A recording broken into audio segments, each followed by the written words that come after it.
បាទជំរាបសួរពុកម៉ែបងប្អូននេះគឺជាទស្សនភាពទន្លេវាយកោបាទខេត្តស្វាយរៀង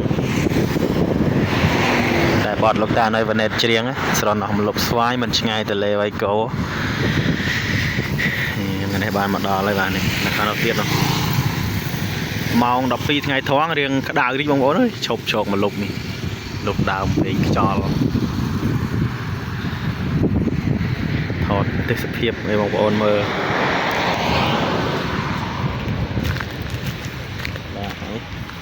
អានេះសំណាញ់គេដាក់ទប់ដីនេះបងប្អូននេះថ្មនេះដែកសំណាញ់គេដាក់ទប់ដីកុំឲ្យបាក់បាទដើមអីគេទៅនេះដើម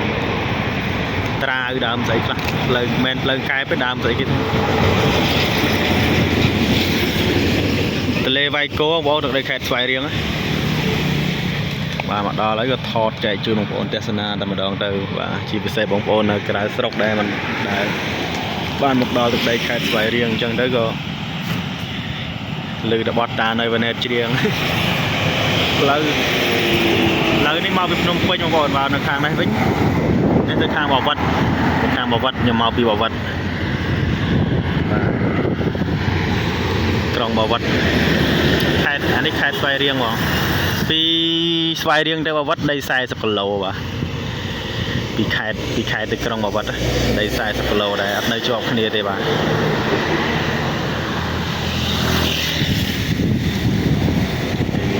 ថតស្មាននេះអត់សូវស្អាតទេបងប្អូន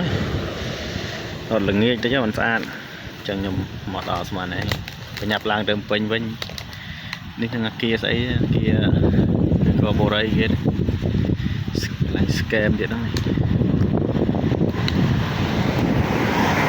រៀងលឺខ្យល់នេះបងប្អូនបាទ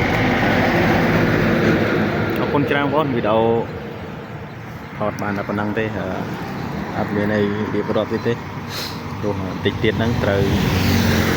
ឡើងទៅភ្នំពេញវិញអញ្ចឹងថតតិចឲ្យបងប្អូនមើលកុំឲ្យថាបានមកហើយអត់បានថតនៅខាងនោះទន្លេដែរបាទញ៉ាទៅនេះស្ពានគេនេះកន្លែងឡាននេះកន្លែងដែកស្ពាននេះទឹកហ្នឹងវាហូរកាត់ខស្ពានមកខាងនេះអញ្ចឹងផ្លូវកដាលបាទសងខាងបាទអរគុណច្រើនបងប្អូនបាយបាយទាំងអស់គ្នាកុំភ្លេច Subscribe Channel ខ្ញុំបែបអ្នកមួយផងនឹងទទួលបានវីដេអូថ្មីប្លែក